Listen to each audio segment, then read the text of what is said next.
Good evening, I'm Ian Smay. Welcome to Murrow News 8. Robinson teaches COM 331 every Tuesday and Thursday afternoon, but he was only about 5 minutes into his lecture when the gunshots rang out. He then crouched behind his desk, where he stayed for 5 hours before SWAT units cleared the building. A WSU fraternity made one of its new pledges jump into this pond and swim at night. That member then contracted E. coli, which led the city to put up this no swimming sign. Frost and Colt held the event here in the Todd Auditorium, the university's biggest classroom. Students made their way through these doors and took a seat to hear their president and vice president give a recap of their year in office. After months of work, the Pullman-Moscow Airport expects to see even more construction by 2021. The Federal Aviation Administration accepted the airport's 4-year capital improvement plan and agreed to allot $22 million to help construct a new terminal and terminal apron. While Bean quickly became a fan favorite, his joyful antics sadly did not win over the judges, who picked a Bichon Frise named Flynn from the non-sporting group for the prestigious prize of Best in Show. Students usually park in the main UREC parking lot when they go to the gym, located here. However, when this lot fills up, they have to come over here to the extra lot. However, this lot is not a part of the trial, meaning that they still have to pay. And the next free lot isn't even on this map.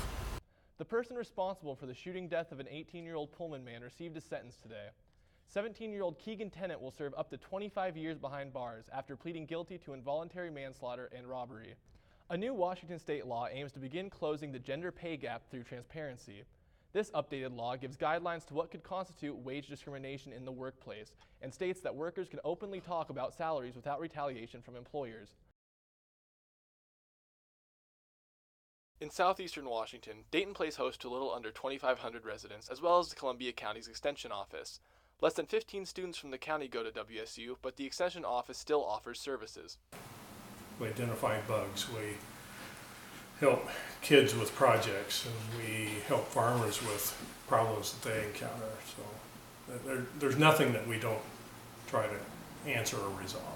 The office helps with problems in the county's agriculture industry through programs like the Weed Control Board, and also helps students at the elementary and high school level through programs like the 4-H organization. Columbia County's WSU Extension Office is located on Main Street in Dayton and is open to the public 4 days a week.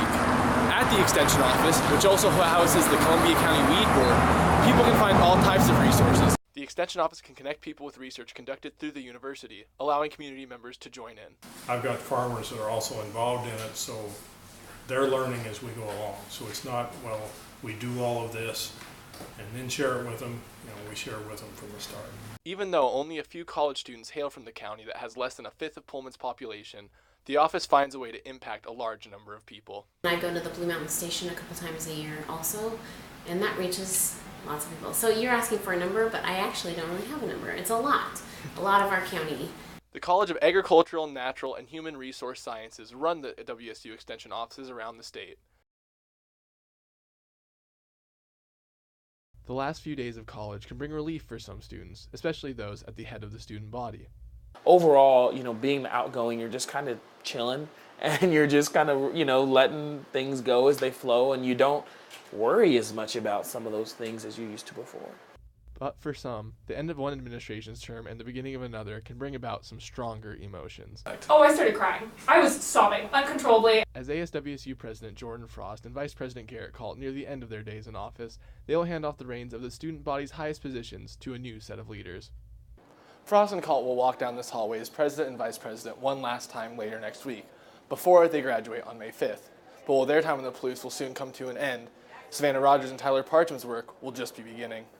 The transition period will give the outgoing pair a chance to pass down the lessons they learned while in office. But my biggest advice for Tyler so far has just been to listen, to be present, and to give it his best shot, and just make sure he's leading from his heart, and that everything else will follow. While Frost plans on spending 2 weeks after graduation to help make the transition go as smoothly as possible, incoming President Savannah Rogers already feels the benefits of the knowledge of her predecessor. I feel very lucky that Jordan and Garrett and I were all very close friends, and so I've been able to kind of shadow them this entire year and see what the position is like and what it entails, even before I had officially decided to run. While it may seem like only advice to some, Rogers holds Frost's words in a different light. It's priceless. Really and truly, I think that we would not be able to do it without them. Ian Smay, Murrow News.